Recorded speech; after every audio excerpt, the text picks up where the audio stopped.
झमरुवकपुर नाम का एक जंगल था जिसमें एक बंदर रहता था जिसका नाम बिल्लू था।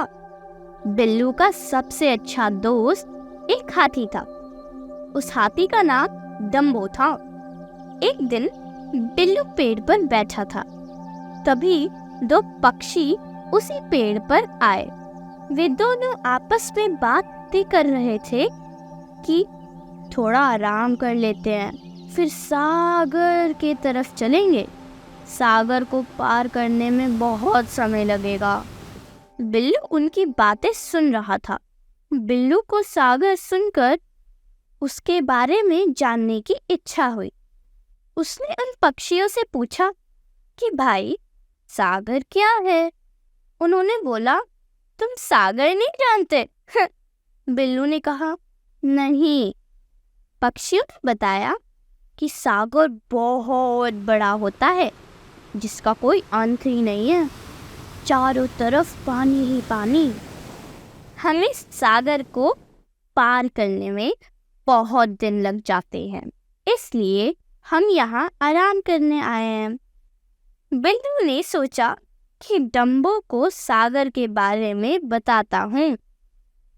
तुरंत वह डंबो के पास गया और बोला, दोस्त, आज एक नई जगह का पता चला है, सागर। डंबो बोला, सागर? ये क्या होता है? बहुत बड़ा होता है जिसका कोई अंत ही नहीं, चारों तरफ पानी ही पानी है।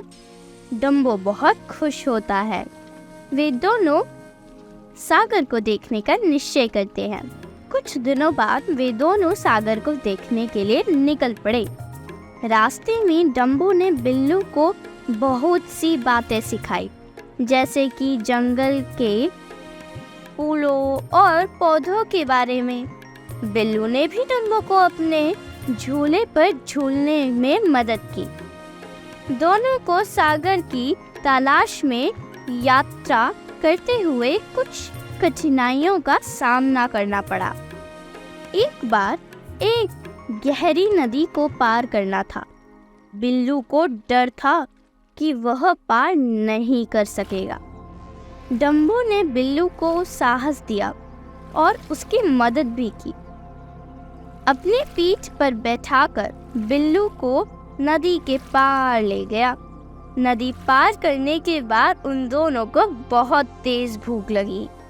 बिल्लू पेड़ों पर चढ़कर फल फूल खाने लगा, पर बेचारा डंबो, उसके हाथ कुछ नहीं लगा क्योंकि पेड़ बहुत ऊंचे ऊंचे थे।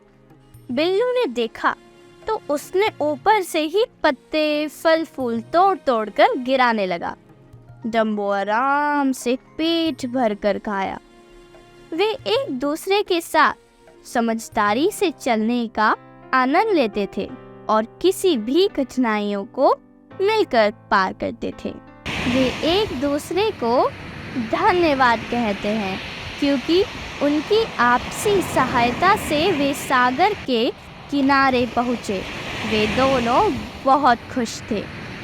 इस कहानी से हमें यह सीखने को मिलता है कि दोस्ती में एक दूसरे की सहायता करना हमेशा अच्छा होता है।